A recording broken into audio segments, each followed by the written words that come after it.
Welcome to the 380th meeting of the New York Comics and Picture Story Symposium. This is a weekly lecture series on comics, animation, illustration, and other text image work. It's funded in part by the Will and Ann Eisner Family Foundation. Our guest tonight is Michael Fikaris. Michael is an artist, editor, and publisher based in Naarm, another name or the original name for Melbourne, Australia. He has produced dozens of comic art anthologies under the imprint Silent Army and collaborates regularly with communities in Asia and Europe.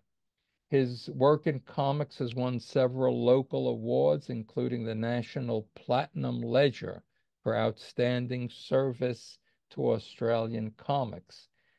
He has put together collections of contemporary Australian comic artists with international publishers, including a book called Down, Down Under with the European publisher Kush, which was nominated for an Eisner Award in 2020 for Best Anthology. He's currently working on a collection called Opposites, Alternative Comic Art Scenes from Australia and Indonesia. And tonight, whoops, let me let some people in. Tonight, he will be discussing his Silent Army projects and the Australasian comic scene. So welcome, Michael. Thanks for being here. Thanks so much. Thanks so much. Yes, I'm going to present to you a little bit of storytelling on this scene. And I guess I've got, yeah, a bunch of slides to show you. Slideshow.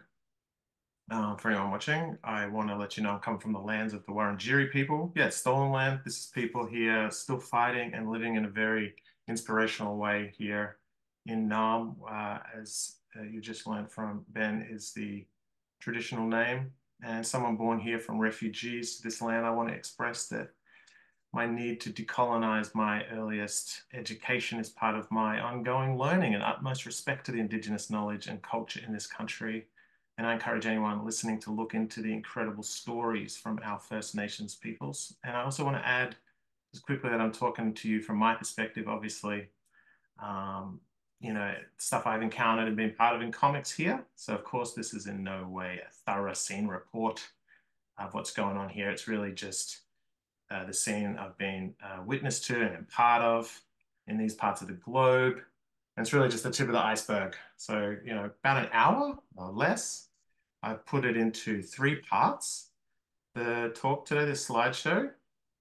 Part one's sort of about my practice, Michael Fikaris as an artist and what I do, how I got involved in this field that we all love. That should go for about 5 minutes.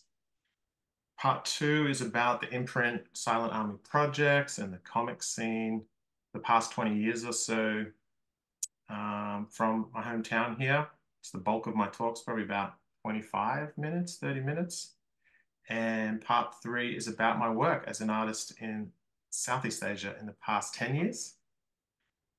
This should run for about 10, 15 minutes. Thanks a few people for coming, and I hope you enjoy it. I've added as many links on the photos as I can, so you can dig deeper. I know I love to do that if I get a chance. Looking at stuff like this great program. I'll share the screen and show you this image that is a holding image. And I think I will have an image that's coming from a collaboration with some friends in Yogyakarta, which like I said, I will get to at the end of the talk. But this one, I'll talk a little bit Uh-oh, about wait, it. I did something. Hold on. How you doing there? Uh-oh, hold on. I put the, oh, yeah, good. Okay, go ahead. Sorry. I just thought I'd get rid of my mug. You Oh, wanna have a chat? We can talk like this. no, no, you're on the screen now. Your screen is showing now. Oh, nice. So everybody has their own view. I'm just changing it for the recording. Oh, of Sorry. course. So maybe it didn't do anything for anybody else. But anyway, sorry. Go ahead. Hey, what about this chat? Are we going to chat or I'm going to leave that to you as well? Can take answer questions and comments afterwards, I think. I look forward to some questions because I got more questions on the questions. This image, how fun is this? This is basically a detail on an image painted in Yogyakarta about 2018 with some friends, Vendi, Enkar, Nano, CM, and myself out on a street somewhere. And the images in this talk will sort of cross over, and I might speak to many of the slides I've selected in an improvised way, really, just like life should be. I will try to speak clearly so you can understand my Aussie twang. I believe I'm the first Australian to present some comic stuff, and part one is about my practice as an artist and illustrator.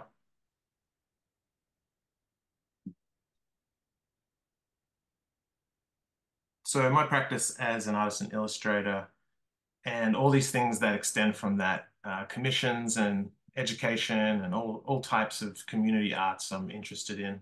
And I'm really interested in the expanding practices of comics in the 21st century. This is a recent finished commission, a mural I call The Readers. And like a lot of my works, it extends from my drawings and printmaking and the love of books. If you look at my site there, you'll see versions of this as a small fold-out poster booklet. It's called Small Press Obsessed. Make it available as a print on recycled comic book pages as well. So I like to get busy. I like to do things in many ways.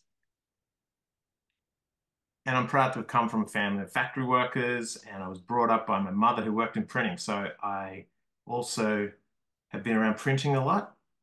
And there's nights at home I remember at the dinner table inspecting printed pages together while learning how it was made or testing the glue or the coating, smelling the ink and the paper. And I still find myself lifting books to my nose after I check it out visually. On a recent residency at Makina Total at Fat Bottom Books in Barcelona, Nico, the host there, saw me picking up a book and sniffing it. And they realized I was like them. And then I realized I was amongst my people too. And this attention to detail and the want to be closer and part of something is something I'm really drawn to. And the simple act of making comics is often the inspiration for making new work for me. That and wanting to let go.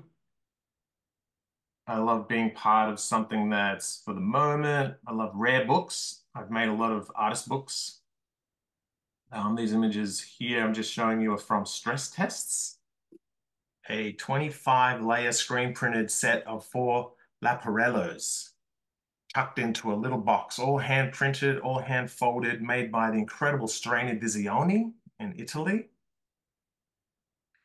And I work with sequential narrative, so picture stories in the urban setting, sometimes all at once if I'm lucky. By drawing every day, I've attained skills and a joy in creating in the moment, making marks to express a feeling. A lot of my work has a character in a safety suit in it. This character is sort of known as the worker to me, and it symbolizes a person in action. And I love drawing freehand. It's still a bit of magic to me. It's like those who see it as well often comment like this. So I'm always happy to have a draw, even in public. And that can end in a variety of different ways. Sometimes people want to market it or promote it. Sometimes just happy to do it for yourself. That DIY becomes the DIFY culture, which I'm a big fan of. Do it for yourself.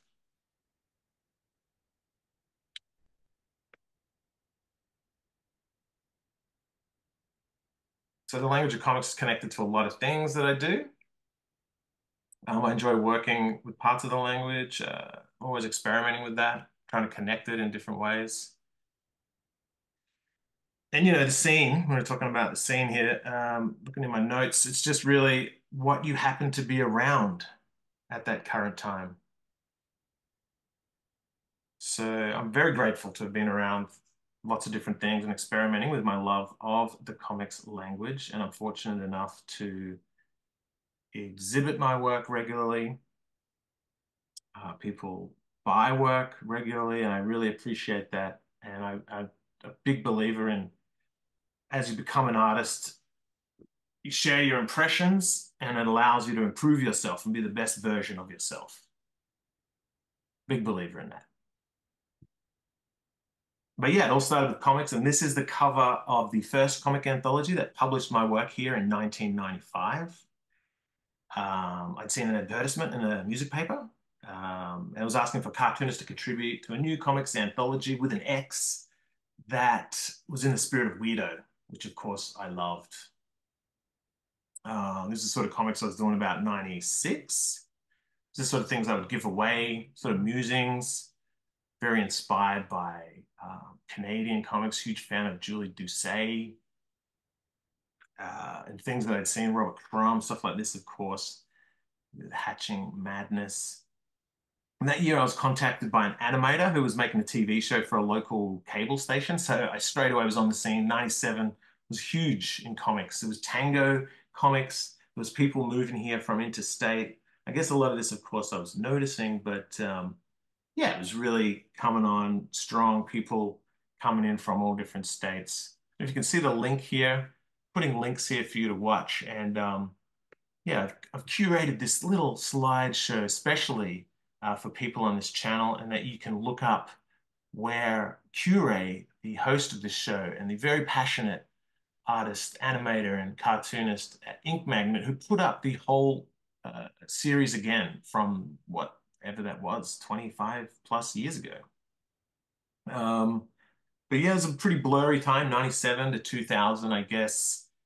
It's a lot of fun and excitement with learning comics and discovery with other artists.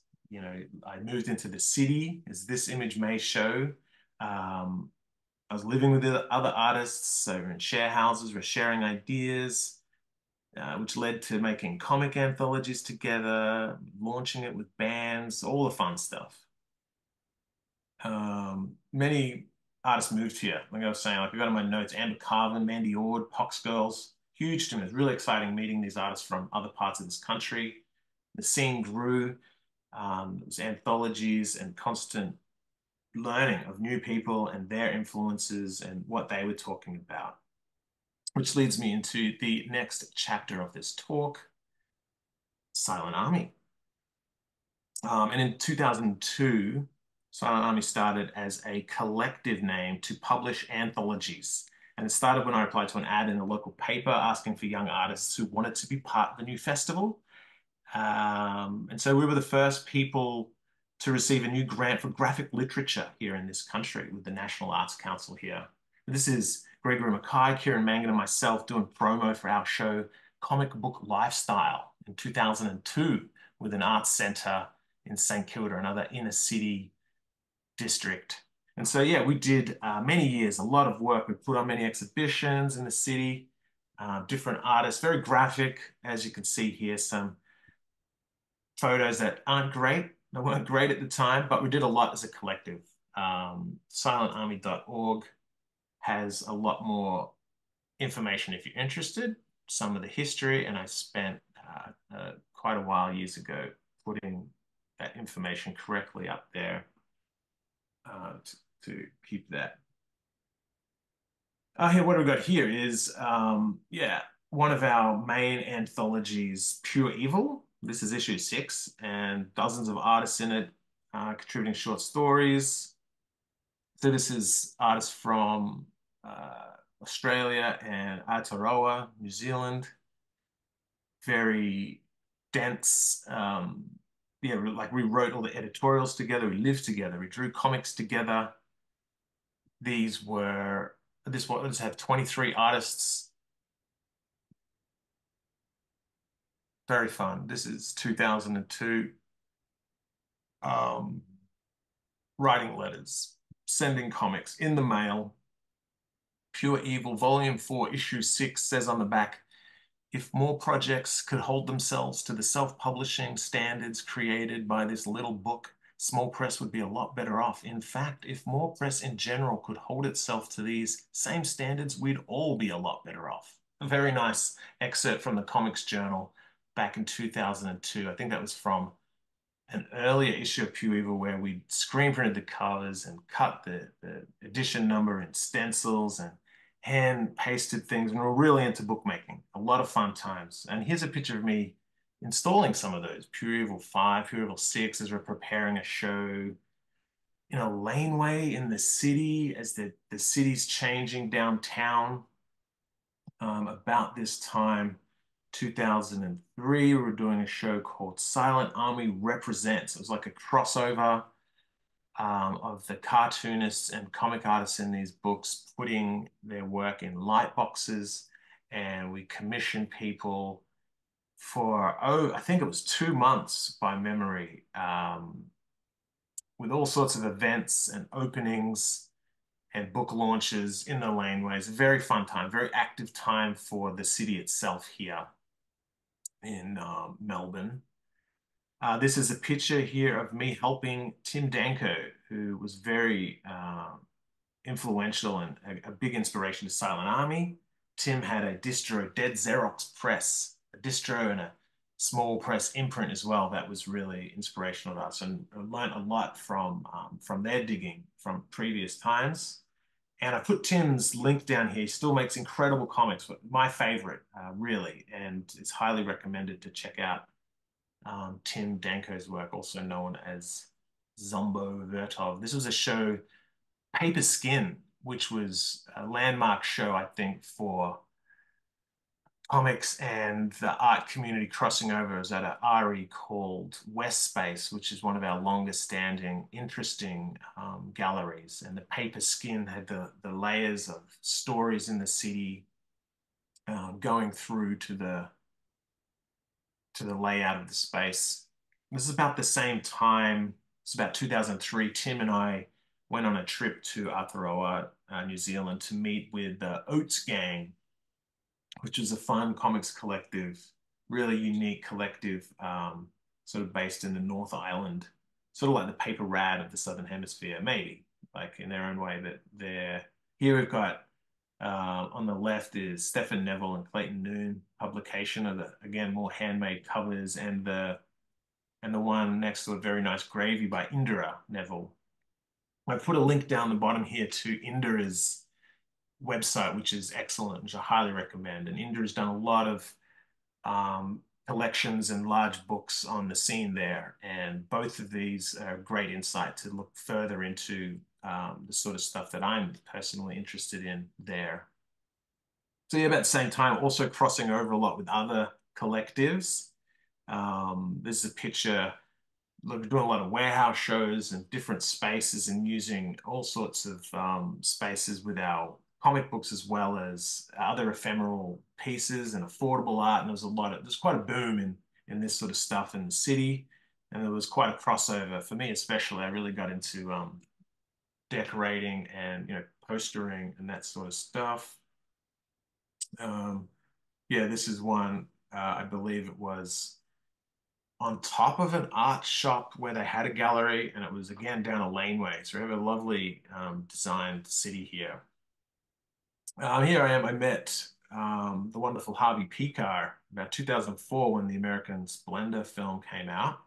And so, it's a lot of the Silent Army. I was getting commissions for different areas in literature and even film festivals. And this was for some type of festival where I was asked to talk with him.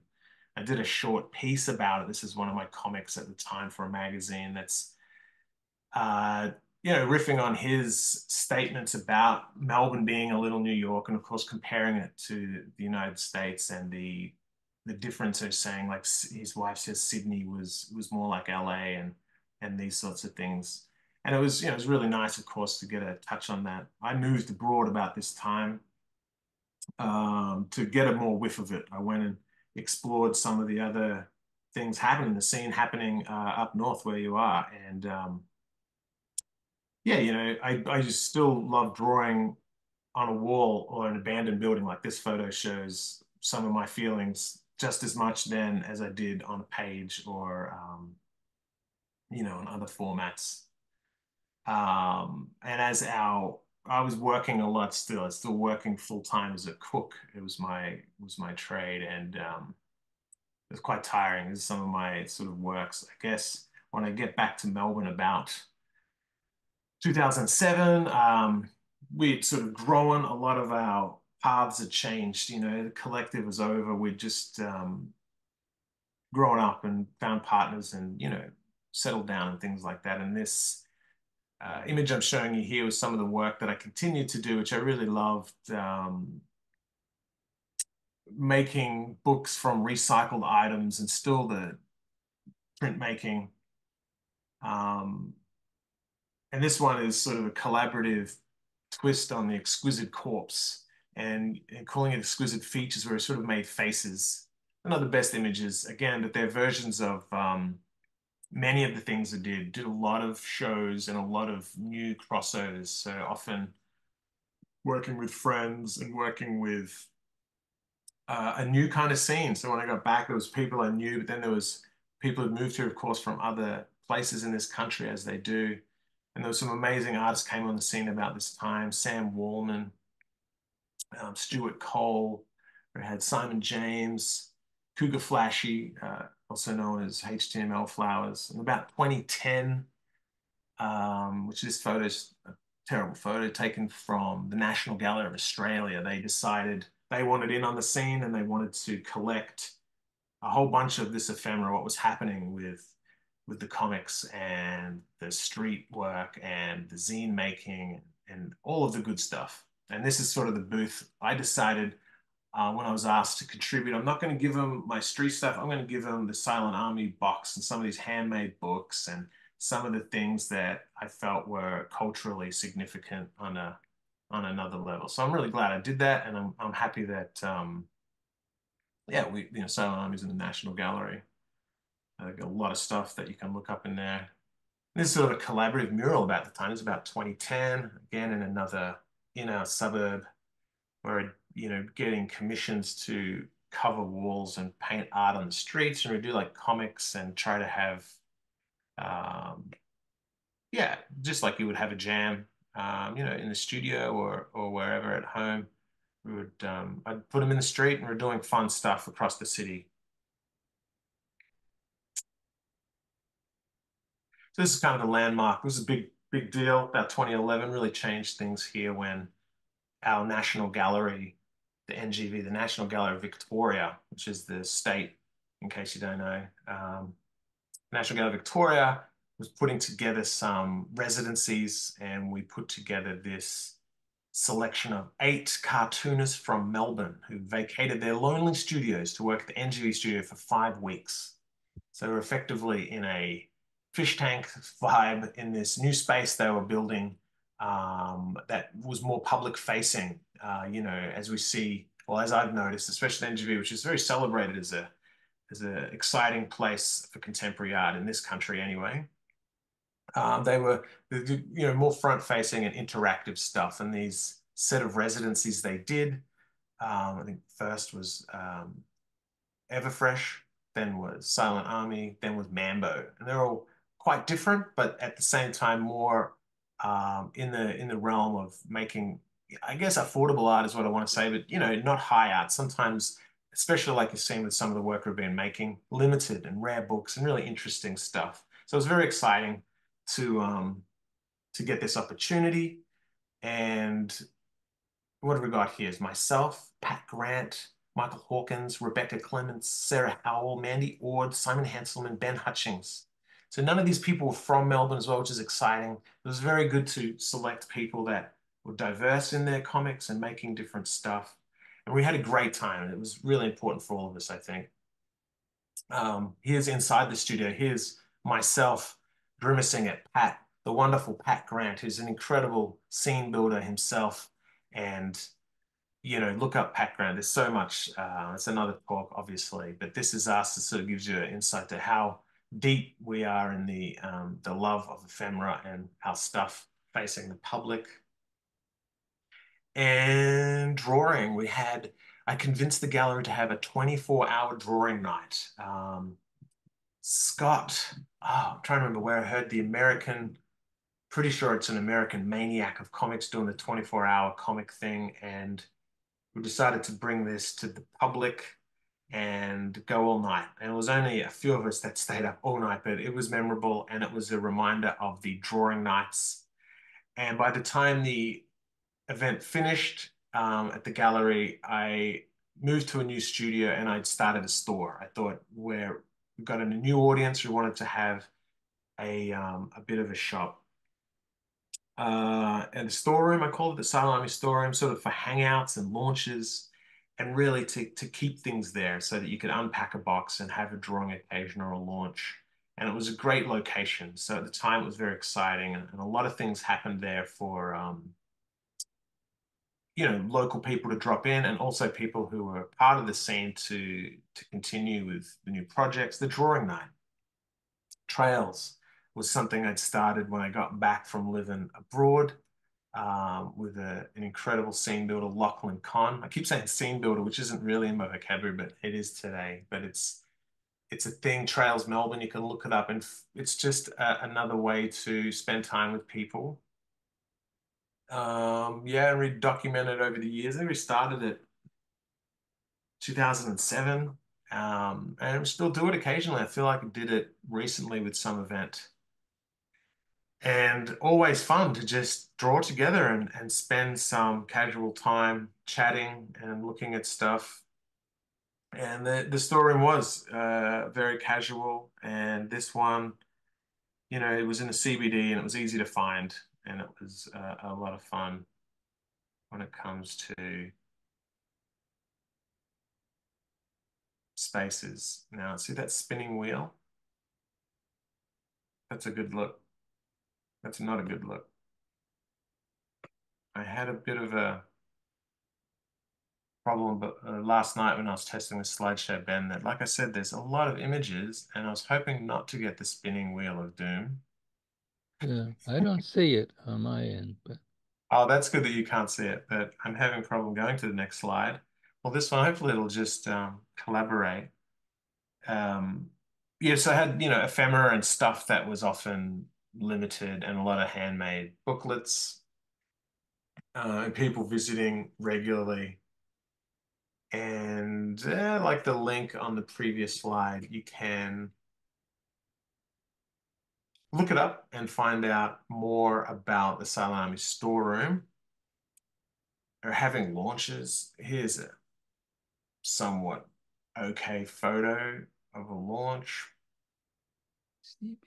This is about the time, important to mention, with the Silent Army imprint dailies, which was my flagship anthology. I began editing about 2012 in a newsprint format. So something of an experiment again and having fun designing an anthology that was to show literally what people were doing daily and talking about it. So they were free to put in what they wanted, but I had regular artists and a bit of a play on daily strips and what we were actually touching on before, Ben, with newspapers. mhm. And I thought it might go longer. We did 4 issues. The review on the back of one of them I put from an earlier issue, which was reviewed on the national radio book and arts daily show, said it was a wonderful block of possibilities of what could happen in Australian comics in the next 10 years. So there was 4 issues. Here's a couple here. Very cheap and affordable, lots of artists, and bringing together different scenes. So to me, that was something I felt like I needed to do. This is kind of a storeroom selection for you. I was doing a lot more newsprint. This is a selection maybe 2015. Different graphic novels, different some things I was importing. And so, yeah, the rare book thing extend to not only rare comics, but I do fairs and different events regularly in different places and always looking for audiences that were unaware of this existing. All the meanwhile, expanding in my career as a mural artist. About 2011 is when I threw in the towel on my cooking and I went full time into freelance. So I do a lot of murals and supporting all of these projects myself to bring it and share and enjoy it. And so enjoyable. I've selected some photos from one of the launches at the Silent Army Storeroom Mark II, which I had at a studio more in the outskirts of the city, a lovely area in North Melbourne. I selected this because actually the comic book virus season 2. So just before I mentioned comic book virus, which was to me really threw me into a version of what was happening other than my own cave. And it was simply my studio that I'd have a wall to hang some of the work that was being presented. And on the other side was just a shop where I packed up my own work behind it and we could just have the comics for people to see. And launches were pretty regular and all sorts of things. And this one for the comic book virus season 2, there was 3 of us in the first episode, myself, Simon, and Aaron. And so I had our work on display.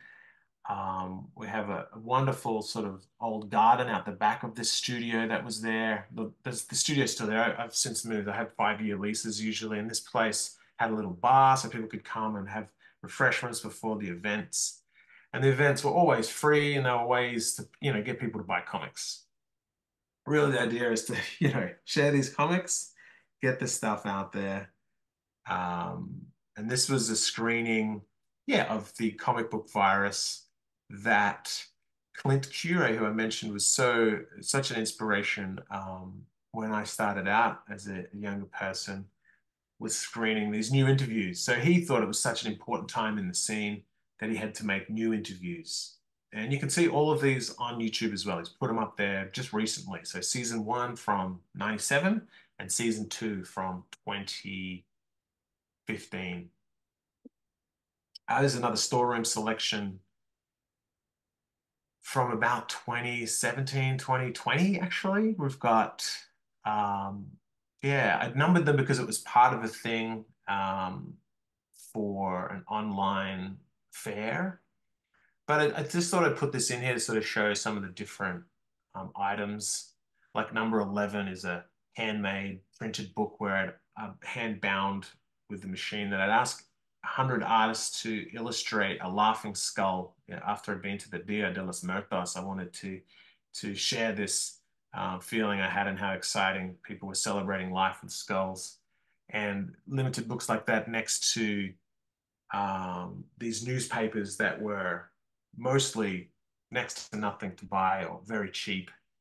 Up in the corner, number 1 and 2, the League, the handmade ones by Tim Danko, often printed with non-traditional inks or made on recycled paper.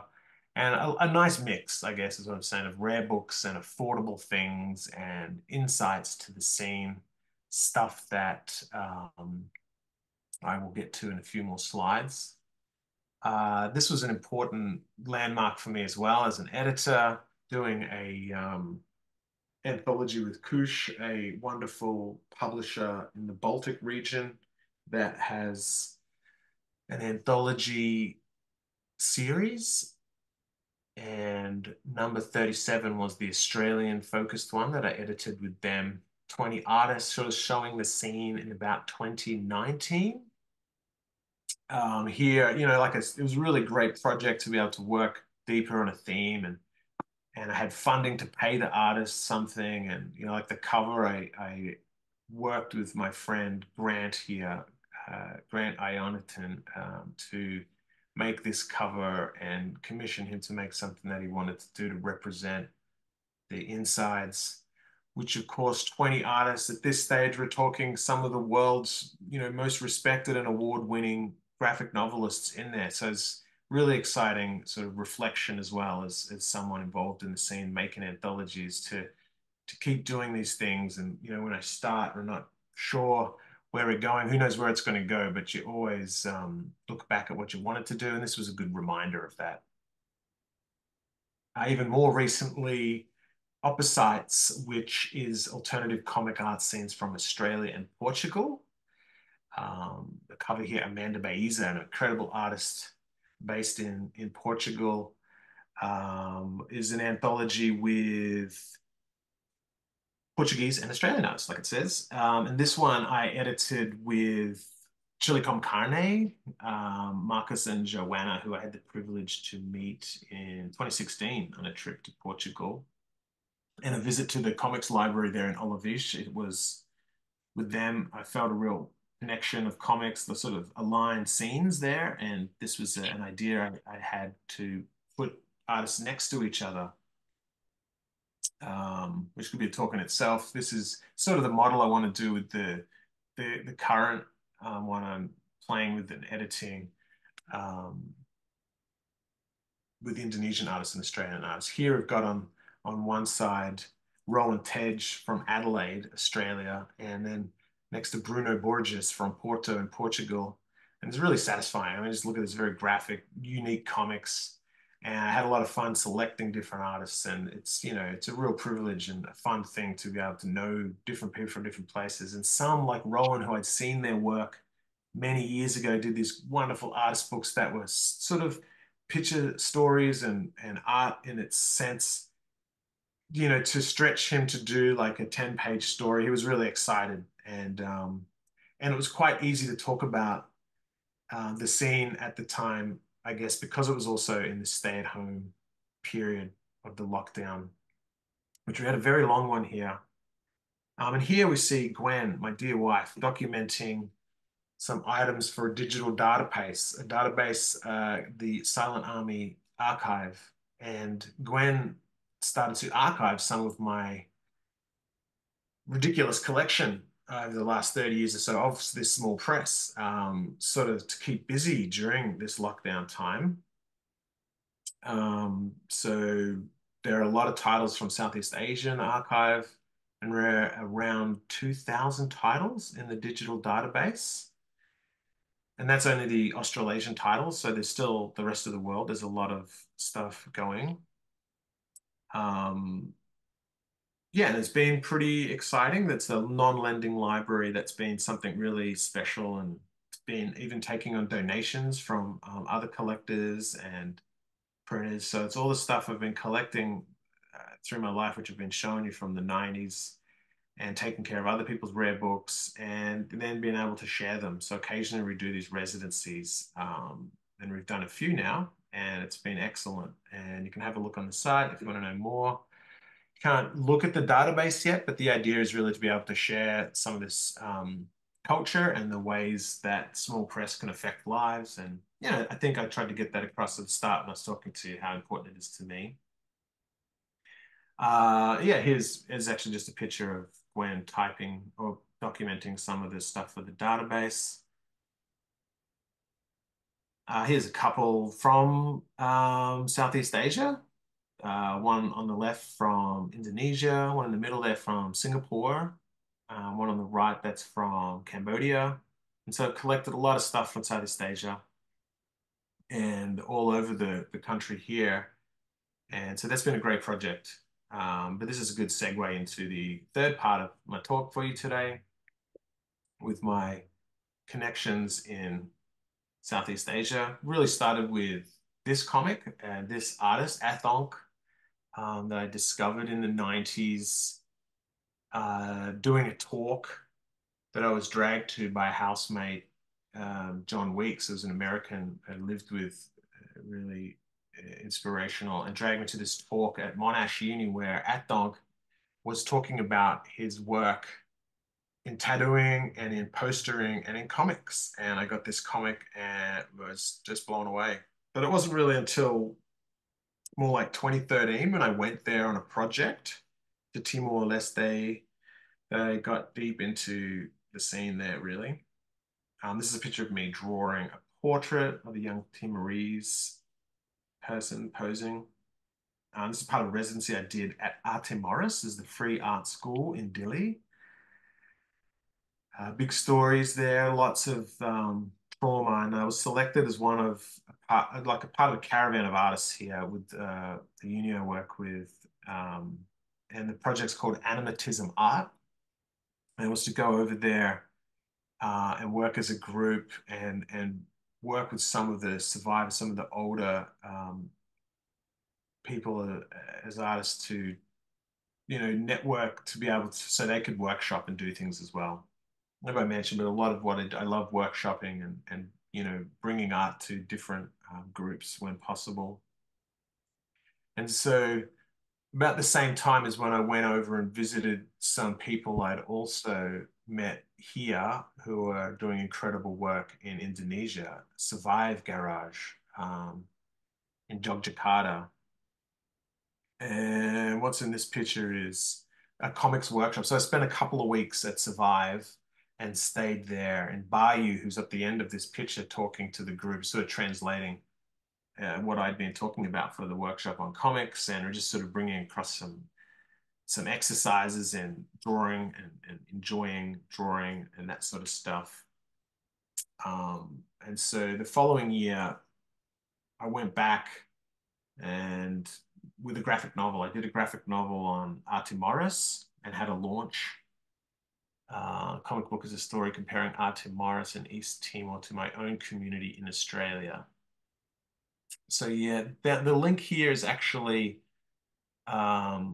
this Z Comics. If you haven't heard of them, are a great resource for reading PDF comics. And yeah, I feel like years ago they'd asked me for some stuff, and on their page I shared it. So you can read this online if anyone's interested. And the launch was really good, really life-changing stuff for me to go to Timor. I have a real place in my heart for the people I've worked with, and I go back there. And here is another year with a festival that the uni was part of with called Arte Publicu. But here is at Arte Publicu was different places for people to have free workshops, and there was events in public spaces, and it was just fantastic. A lot of work, but it was in Timor, in Dili, a war-struck place that was left with not much of a public facade. So this was really interesting as someone from such a rich city where I'm born. And here you can see the Survive setup doing woodblock printing and preparing wood blocks. And in the background, you see these incredible graphic images from the Tarang Padi, which is an incredible group of workers making art in Indonesia.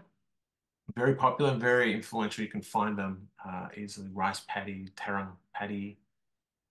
I put Bayu's link here. Bayu's just an incredible artist and network and scene builder from Survive. And here he is on the left of the screen here, working with Timorese people to get wood prints down. And like most of you would know, it's making wood prints is laborious, and you really have to sketch out your ideas. And the way he puts it forth is incredible. So I've learned a lot from Bayu, and navigated to different places with him. So he's quite a guide and a great colleague in Asia, as is Fitri, his wife, an incredible artist who is doing many impressive things, especially in communities outside of Yogyakarta. I had the honor of working with Fitri on a small press item, which I've taken some photos to show you here. This is Dancing for Victory, which is a book that was risograph printed and wrapped in a screen printed cover. And it has some of Fitri's woodblock prints that are in subject matter relating to a lot of the posters that she would want to share and talk about subjects for people. As you can see, I guess it's a good time also to mention the NGV art book fairs. Done a few book launches with the NGV art book fair. They're always a little scared of comics, but when you twist it, I love this symposium that you're doing here, Ben, with the stories and picture. What do you call it? The picture stories. Yeah. And there's just anything but the word comics somehow. And graphic novels have this other thing. And we're talking about posters here. We're talking about things that are art books. And the art book fair is a great event here, and people like myself get excited. So we did an edition of this printed here in English, and Fitri, who I commissioned to do this little project with dear friends I work with here in this city, who I must mention, Glom Press, who are it's a press here, risograph printing, publishing comics. It's actually run by four comic artists. They're incredibly talented, really active in the scene here the past 10 years, and some of my favorite comic book publishers ever. That's Mark Pearson, Bailey Sharp, Ben Jures, Michael Hawkins. You've got to look them up on Press if you like comics and you want to know about the scene here. On Press. And Troppo at screen printing, incredible scene as well with postering. Printing, I love printing. This is me at Crack Studio. So Crack Studio should look up, are really important on the scene for printmaking and bookmaking, and they're in Indonesia and do it's just so much stuff with exhibiting book arts and this sort of rare items. They're to me, they're like the Ladernia Cree of Indonesia, and they're affiliated with them too. There's definitely a work ethic. Like I recently spent time with Paquito in Marseille, the Ladernia Cree mastermind, and just saw the work ethic there, which I can really relate to. But printmaking and printmaking books is a particular field of love and passion. And through Crack, I got to meet Barasub, um, who are just incredible comic book makers. So this anthology, not a great photo again, but I've taken a photo here of Barangas 3. This is issue 3. Barangas, I think, is violence, like it's themed violence. Incredible community of comic artists that I got to meet. Krishna at my residency at Crack, and worked with some of the artists following to do translations, and Krishna helped with that to turn some of the artists into smaller press in English here. This is a flyer from the launch at a cool festival here that I squeezed it into. But yeah, it was the double launch. So these were taken from Barangas Volume 3, and this is Ipe, and I worked with Ipe to change the format a little, make it, yeah, another risograph, sort of affordable but unique book, and re flip the mono print and made it a little different. And she extended it a little bit, but it's quite a horrific and beautiful tale of her sleep issues and some of the beautiful experimental comic language. I would say experimental, actually. I should just say, like, the art is just beautiful. Just one of my favorite artists, Ipe. Just incredible stuff. Um, and you should look her up. Yeah, really special stuff. And this was the launch at the same time with Anchor. Again, just incredible graphic storytelling with Planet Liar and some of the reflections. Remembering this is from an anthology that was the theme is violence, so not all their work is like this, but it's very graphic always, just wonderful stuff. And both Ipe and Enka and Vendi Metheros, who I haven't got time to talk about everyone today, but I just wanted to show you some of these who will no doubt be on are on my list and will no doubt be included in the upcoming anthology. But yeah, Enka, this lovely graphic style with photos and a sort of historical twist that it just I can just look at it over and over, and I've looked and found so much work of theirs that are very productive, and they're both of those guys are part of an incredible group, Gigabayo, who are, I can put it in the chat if anyone wants to know, but just a lot of comics coming through that group, a lot of really interesting stuff to me anyway. And the exhibitions and installs they do are just outstanding, really real quality there. I'm really excited to have met them. Um, and here's another mural actually with Enka and Vendi.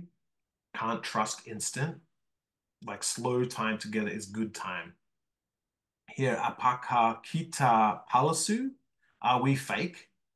To know the ledge, feel the fun of slow time with books, blank pages, non-chrome. as it's called there. Hang time. Make friends with a pen.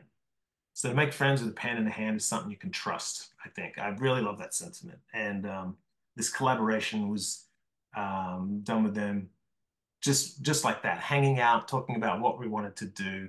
We found a spot, we spent the day and made this work together. That's it. I'll finish with this for today. And thanks for listening. That's my slideshow for you all. Thank you. So I don't know if there are any questions, you can just unmute yourself and ask them.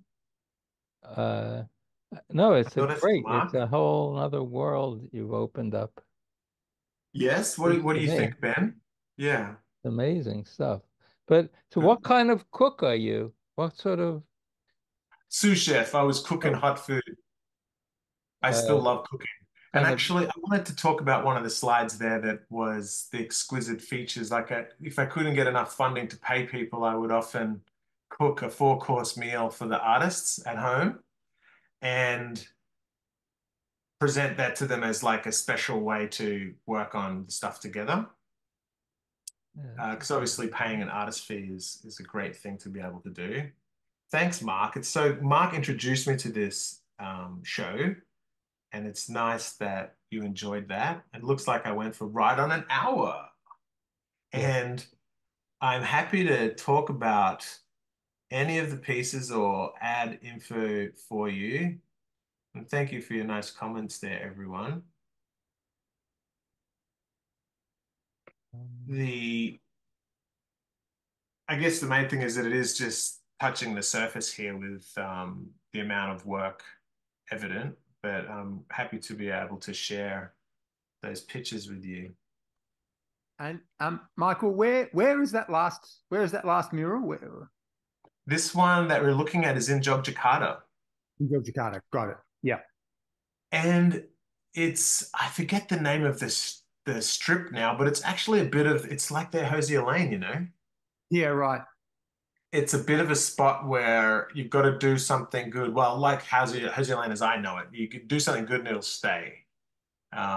Which is still there, I believe. And but we drew this, of course, and sketched together. And this last time I was there, there was a Tarang Padi anniversary show. Tarang Padi, who I mentioned, are an incredible collective I'm looking for. I know I have their book here somewhere. Can you see this? They're an incredible collective that has many books and many fans. And they had an anniversary, and the show was ridiculous. It took over like 4 blocks. And so I was there just as often as I could go there. And we drew it there, and then we could walk down to this spot and paint. It was, yeah, really enjoyable last couple of days. Tarrant Party.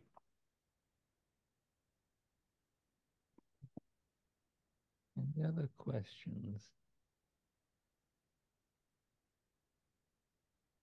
You got any questions, Ben? Yeah.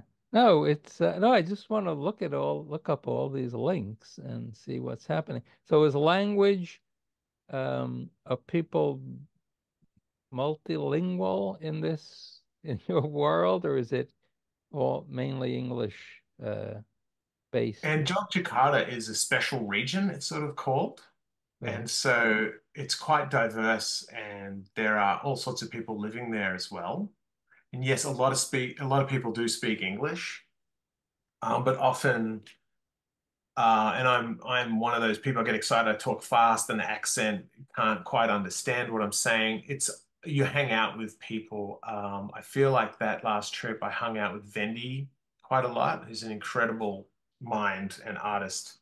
Um, and Vendi Methodus is great with English and has traveled quite a bit and is, an international artist. So they would be like Enka doesn't have much English as much as I have Bahasa. So we could say a couple of things, but um, if it was just Enka and I, we would just draw and have coffee, and let the silence speak and the art speak. But yeah, the language barrier is the fun part of traveling, right? That's the advantage of being a visual person. Well, yeah. I mean, comics are kind of crosses the barrier, text and image and language and pictures, all these things. Yeah. That helps And to, there's that sort of fun broken English, if you like, or broken Bahasa, or things that are fun too when you draw together and just pick on a word that I would do and rewrite the word in my way. And you can play when you make up your own sort of things. Like I notice even in this mural how Vendy has got know the ledge, which is beautiful, his version of knowledge and that sort of stuff where no, no, you can just like the shape of letters and that sort of stuff as well. yeah. So what kind of comics did you grow up looking at? Mainly, is there heavy English, UK stuff in Australia, or just as much American? Yeah, there is a bit of both. And there's this one I keep remembering. I'm about to do this residency and I'm trying to find an Australian comic that I grew up with that I can reread and critique in our current times. It was called Jolliffe's Outback. Hmm. Does anyone remember that? Do you remember that, Bernard, if you're still there? But Jolliffe's Yeah. Outback, um, it was pretty brutal and it's sort of about colonial settlers in the bush. And the style, I do remember it as being like, wow, drawing is just awesome. It took me to the bush, Jolliffe's Outback. But yeah, it did grow up, seeing. I think for me, most inspirational when I really drew a lot of comics was Mad Magazine, New York classic, right? And Hmm. that sort of humor-based short stories I'm always liked. But yeah, I think it was Robert Crumb that was really like comics where I'm like, I want to make comics. It's felt more like hands on. Right, Mad, I think yeah, maybe it was just more the parody and just appealed to children really, or young people. But I was always just obsessed with drawing, actually, Ben. Probably like anyone who's still doing um, this sort of stuff as a middle-aged person. right. Got to draw every day. I love drawing all the time, and it's an important part of mental health as well as just ideas. Just drawing all the time just creates different things. Yeah, And comics are an advanced version of this, of course. Never been. I think I realized when I moved to Canada and saw all this incredible stuff exploding with graphic novels that I was not disciplined enough to push myself to do like a 200 yeah, page thing. Or like you said, with that amazing having a newspaper and a regular publisher to do something that collect the work, it was just not on my just didn't wasn't something that was on my radar. Basically, it was more the style or the technique. yeah. There's a question there from Generoso. Can you read that in the chat, or should I read it to you? Let's have a look. Generoso says, "Oh, thank you. That it's a good presentation and it all brings to mind that a zine grab bag distribution site would be good to set up so people could get copies of publications from around the world." Oh, sorry, that's a statement that we've definitely over the years, and when I made dailies, that was the intention was to get it out there cheaper. Um, there sure is good experimental music scene here in Melbourne, and really grateful, to be born in this place for many reasons, and we've got a lot of good stuff. I wonder if you witnessed much collaboration between experimental music and comics artists there. Totally. Um, so Generoso is asking about the crossover between experimental music and comics. Well, yes, absolutely. And I've printed 4 record and zine packs. 4, yeah, and a bunch of music stuff. But I myself experiment with sound, and it's just another frontier of goodness. But yeah, there's a lovely crossover, and as you'd expect in any sort of city, there's a ideology that comes with a do it for yourself, and they just come together as well, don't they? Right. If you're, if you can look up Silent Army recordings, you'll find those links, and then you can go to the links from there if you're interested. But I've always enjoyed meeting printers also. So the meeting a record press, which is actually nearby in my neighborhood. Our home's here in the north, and nearby is a record press, which was, I think there's two now, but for a long time there was only one record press, I think, in this entire country. I could be wrong, but anyway, they're nearby. And to work with the printer, I really enjoy it. And learning some of the trade talk or being able to mess with it. And I did a project with Senyawa, which I highly recommend, which I think is sort of concrete in a translation. Senyawa are an experimental group from Indonesia, um, really famous in some of the circles I hang with. And Senyawa did this project in 2021. Um, uh, Akeisha really with 40 labels around the world putting out their album however they wanted. They give you the files broken down, and you could re-release it. And so I put it out as we made a remix with like 10 different artists I know made sound remixes. Then we also made a 7-inch. I'm really about making these 7 inches. And with the local printing um, group here, Zenith, we made a locked groove. And a locked groove, maybe you're aware of these, is really quite fun where you when the record stops, usually the groove that the needle is following, the stylus picks up on the lock and either comes back or just stops, so it doesn't go to the center of the spine. And you can make a lock groove anywhere on the record, technically. But mostly they make it when it's silent, but for a couple of these records, I make it where there's sound. And if you make it at just the right time, you seamlessly hear a loop. And so you listen to this record, which I'm really proud of, the Senyawa. It comes with a small booklet, like a 20-page booklet, the record, and on one of the sides, it has an infinite loop of torrential rain in Indonesia. So to answer your question, the Senyawa release is probably a great place to start. Senyawa, you can look up, done projects with all sorts of different groups. And that particular project, Alkeisha, is like 40 labels, really special. Highly recommend Senyawa. Hmm. Hmm.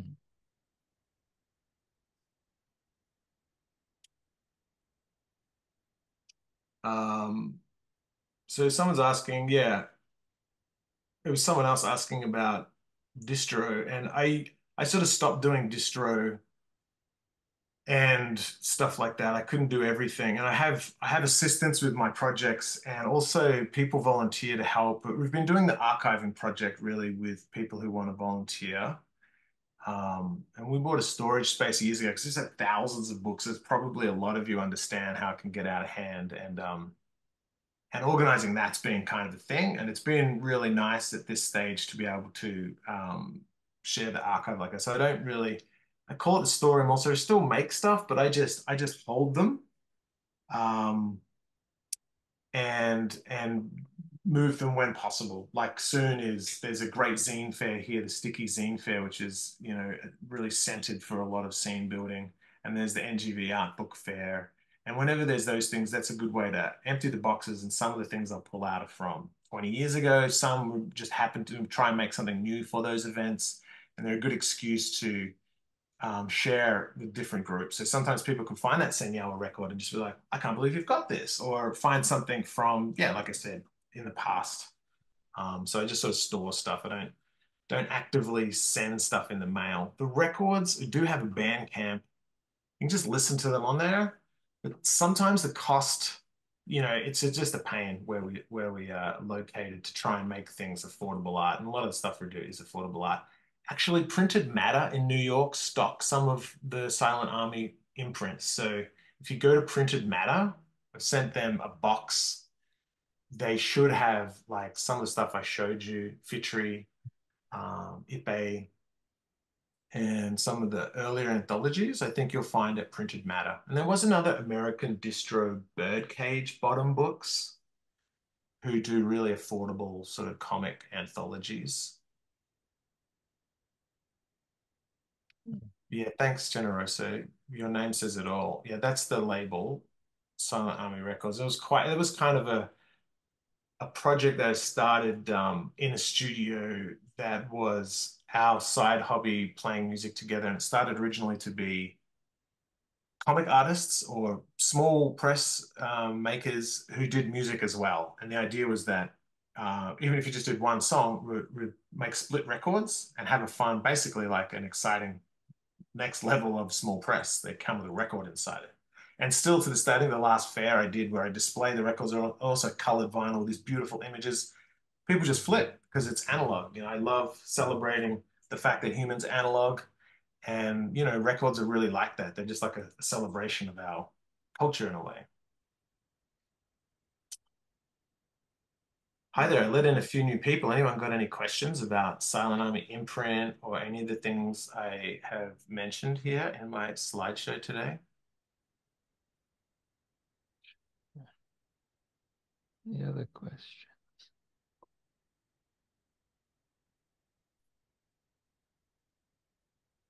We want to do, when I say we, it's me and the other artists I've talked to. I want to do more and more of the records and the music stuff because this is a very famous city for music and crossovers. And one of the murals I shown you today, which is a large chart, an affirmation chart that I painted in the city that's up, was part of this festival called Flash Forward, which is an incredible festival that had 40 visual artists and 40 sound artists combined. And it's, you can look on their site, flashforward.com.au, I think.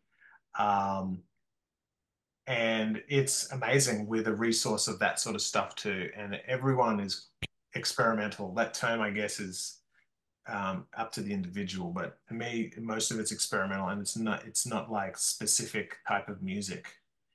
And so go, you know, from sort of abstract grindcore, really expressive collage stuff to like cello field recordings with nature and all the things in between. You know, really interesting festival. And this is a wonderful city for festivals and different events.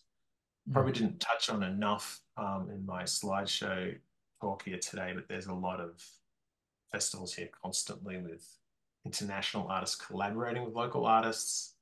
And there's, yeah, so many events that involve people that do both. Uh, yeah, long What was standing. that first mural you showed us? Was that a post office building or I th Yes, that was a commission with the Australia Post Parcel Centre. okay. Yeah. Did you like that? Yeah, it's strange to think of. Well, there's a long tradition back in the 30s of murals in post offices, usually on the inside, but in America, yeah. And I do make a lot of inside murals as well. I Oh, do a lot of murals and a lot of commissions where, like, I have one at the moment, which I'll be working on after I get off here with you, which is an inside a space where they just want to, like some of these comics they've seen of mine, they just want to put them through this new building, an architectural firm. And it's exciting. And at the same time, there's this there's this pressure sometimes to experiment for me, but I've hit a point where I'm really happy to say, if you like that, I can reproduce it. You know, I love like this one here with that's on the screen with Anka and Vendi. I love it when you create something entirely new on the wall. We might have made a sort of idea with some words, but we literally just once the brush hits the wall, you start doing stuff. I'll be like, yeah, I've got this sketch. You know, I've got someone dumbfounded being held by someone else who's reading to them. And we'll start with that. And then while I'm doing that, they're just working away on this other stuff and we fit it in. Love it. I hope to, you know, I could get to do murals like that every now and then, but sometimes it's a little bit more design, you know. right. But it's a lovely job for labor. Love getting out there so I don't get RSI at my desk, drawing comics and stuff all the time. Get out there and move around. Basically, you're bending around like a crab all day most of the time, picking up Mm. this and moving that. So it's sort of good for you. Good for me anyway. Yeah, I love the idea. Painted Wow, mural. I would love to see one of your murals, Ben. You've never done one? A mural. Well, they were digital. things, digital blow-ups of things at mural size, but not done on a wall. I don't know if I'd have the strength to do that. I don't know. Literally, Yeah, I don't know. I mean, I think it's a lot of work, physical it work. is. I Yeah. don't know that I could work. Since I've never done it, I can't say I have any idea what it's like, but I can sort of, yeah, my whole life is sort of in the scope of my wrist. And to go bigger than that seems like really daunting. Other than, digital blow-ups and all kinds of things like that. Things are, Which is awesome to see. I just love that to European comics festival I've been to, they're only just painting a little more. But yeah, the crossover, yeah, yeah, I really want to do that more. But I've definitely had comic artists over the years. I want to do more murals, and they come to me like wanting to work, and then they go, "This is really hard labor. I'm not for this." And I'm like, I yeah. guess your body gets used to it. I've done a lot of that, and I'm physical, and I don't mind it. So I really enjoy it, to be honest. It's one of my favorite things is getting up, especially getting high and just being outside. So yeah, it's not for everyone, but I love seeing that crossover with festivals where even if it's more like hired hands that paint some of the artwork larger and seeing how it translates to urban space is really interesting. Yeah. Um, No, mm. I mean, it's just I've become very lazy in terms of that painting. I think when I gave up painting, any kind of even easel size painting, the whole idea of that scale. Uh, I did stuff in the theater, but also again with projections. So there are Oh little yeah, little drawings that get blown up. But um, but I mean, it's fun. I assume these start as small plans, right? Little sketches Sort of. get I'm really blown. proud to be freehand. There's a lot of Some of it is, artists. yeah, I some work of in a it is studio of freehand. mural artists, and a lot Yeah. of artists use tools. Sorry. No, you're saying some of it is invented on the wall.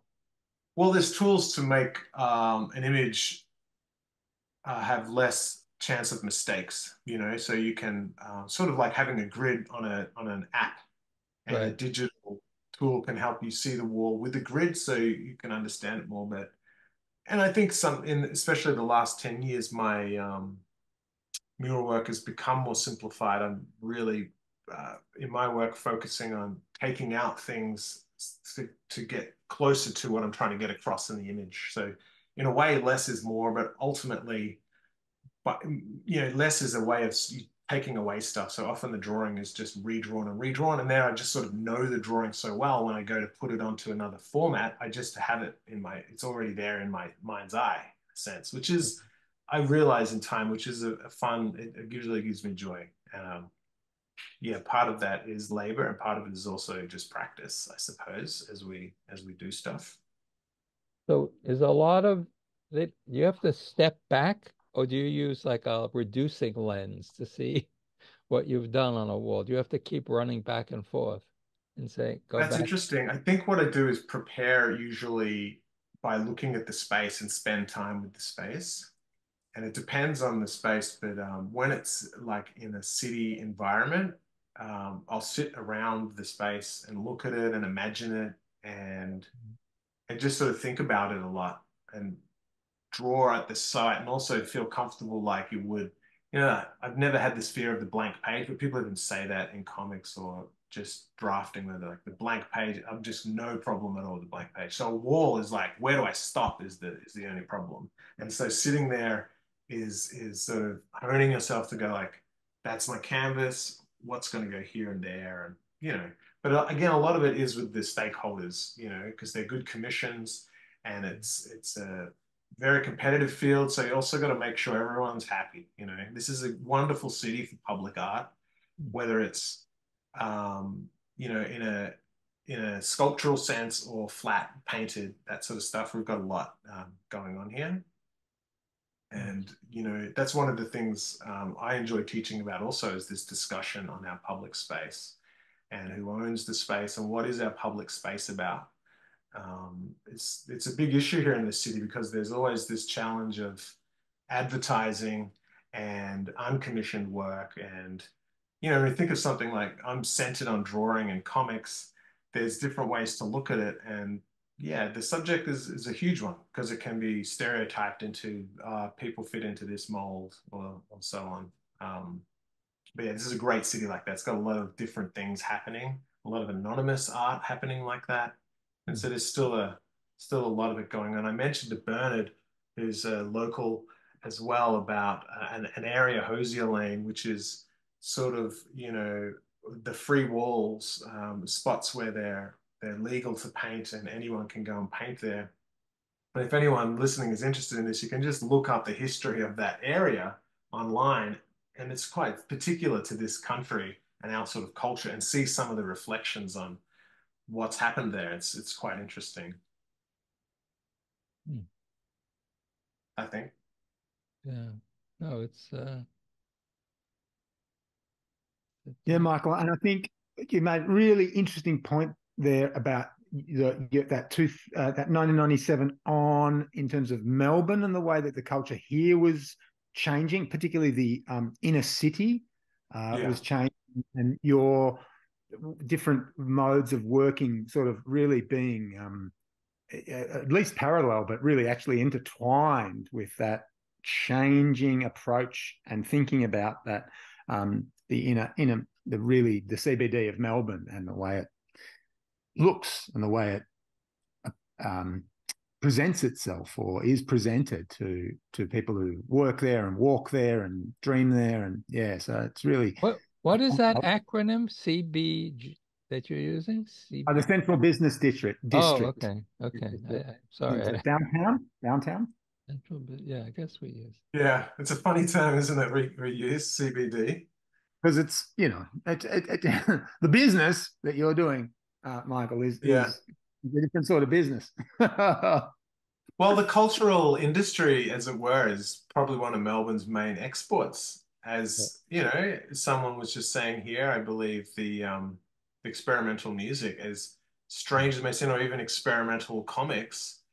You know, I'm in a show currently. I was talking to Ben about it. That's in China.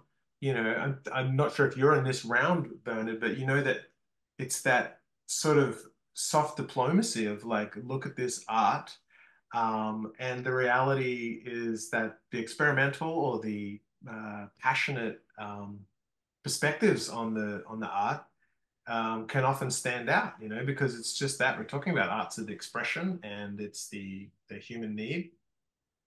Um, and I guess the diplomacy of like, yeah, the city and the culture, I'm fully aware that what now stands as um, street art and public art is big stakes, you know. There's a all around this country, there's still people who are just want to get a piece of that capital. Hmm. So it's interesting because, you know, starting out as when I was young and in that sort of late 90s period, the city was unsure because there was still quite a small population and wasn't, you know, it was really giving stuff to artists easier because they understand, any sort of council would understand that artists are passionate and they're going to use the spaces. And that Hosier Lane was, at the time, for a studio, as for me, was so cheap. You know, I could lock it up, but I could just use the laneway to practice. So it literally was putting comics. I would be selling. I think that's part of why I really liked Robert Crumb. I'd heard in San Francisco, walking around with a pram selling comics. I really like that idea of just selling them on the street. And the streets here are pretty awesome in terms of smaller, and people do travel by foot. We're really into their public transport and talking about that. So a lot of people getting around on foot. And I don't think I had some originally for this slideshow, but some people have taken photos, maybe because I'm vain and I didn't like the look of the photos, but I would just have stalls on the street with a strip of paper that I'd pulled out of a bin somewhere, that, or blank paper that I'd find from printers, and draw panels and have invite friends to come and draw on the panels. And we'd sell our small press on the street. And I didn't really recognize it at the time, but I think it was pushing our culture here. Don't you reckon? Yeah, yeah, I Because, reckon. you know, here we are now as I sit here, middle age gone half a life ago. Wow, that's quite brave. but it just seemed instinctual to the environment. It wasn't gentrification per se. It's not that big a city, but maybe that's happened 10 years ago. But at that time in the late 90s, yeah, it was a very affordable, and older people I know from like the 80s were like, wow, Melbourne got lost in the 90s, but I still think it was a heyday for publishing and industry and making art that was shared like that, like the comics especially. There's so many people moving here. Uni was still free. Yeah. Not that you could study comics, of course, but you could use all their resources. And there was a lot of artists doing that, using technologies from the university faculties and everything. So you say it's no longer free, the university. Yeah. Unfortunately, not. Right. Yeah, Uh, people think of that as some utopian idea. When I went to school, New York City, City University was free. So people can't imagine that anymore for some reason. But it just seemed I can't normal. imagine it if they're born into a world that everything's locked off. Yeah. It How, seems, I what is mean, the another, healthcare system in Australia? Is that it's national? changing more like yours. Oh God. I think just this year we now have a charge on bulk billing, which is a thing. Especially, I don't have children. People with children, bulk billing is very helpful, obviously, to keep the cost of living at bay. Hmm. Am I right? That, You're a parent, Bernard. Yes, that's true. But still, I think in comparison to America, it's still a freaking utopia here in terms of healthcare. Yeah, It's yeah. it's a and so this, free universal system in principle. yeah, but we've But got to fight for it. I believe it doesn't just come for free. It's definitely been fought for, and working people got to keep fighting. Unfortunately, it's not a gimme. And these things when it comes to free education and healthcare, it's still grounded in some ways here, but they're slowly being chipped away at by Right. groups, minorities with greater interests than the moral majority, who Yeah. love art, by the way, absolutely love comics. They love rare books. The general public. Right. Yeah, in America, the university, they just, well, it's a complicated story, but basically underfunded, and then they'd say, see, it's not working, so let's get rid of it. That's sort of we But never had, yeah, what? gridiron on the other hand, football, Yeah, well, that sports, makes the money. funding's fine there. Yeah, that's a whole nother money-making part of schools, I guess. They get on, if they get onto television and other things, but We're talking about our culture here, and a little bit of my presentation is a reminder to me as well of, I'm so grateful that we have those crossovers, that we do have American influence, obviously, and it's a colony of England, but we have an indigenous culture, thankfully, still available, and Asia that we're part of as continents here where there's such an influence. So you can take different parts of that where you will, as far as like giving it back. And there's a lot to share like that. Like it's a pretty awesome uh, environment for making art. And you can find a lot of different stuff, I'm very thankful. And I hope that came across in some of the anthologies. I think it's, and Bernard here, who's another stalwart in the anthology area, um, has published different artists. Again, there's just so many different artists making this sort of work, and it's never a bad thing, is it? That we have a great variety of people out there making stuff. never bad, never bad. Never bad. Mike, I gotta go, but thank you so much. That was great. Loved it. Bye. Cheers. See ya. Thanks, man. Bye. bye-bye. Okay, any other questions or comments? Well, thanks for these If tips not, here. Julian has sent me something that looks great. oh yeah, I still, would say that's a good one to look at. Yeah. I'll write there. okay. Thank you. That was really enlightening. Uh, Great. for a New Yorker. And Yeah, real nice. Yeah. Thank you. great. Thank you. And we'll put it up, on, if you like how it went, we can put it up on our YouTube channel so more people can see it. Maybe, yeah. Anyway, thank you. Thank you, Michael. And Thanks for having me, Ben. great. And have a lovely night. I look forward to all the rest of the fine presentations. Yeah, it's a great You would season. love. Take a look at the calendar. But so take care and good night. Yeah, good night, everybody. Take care.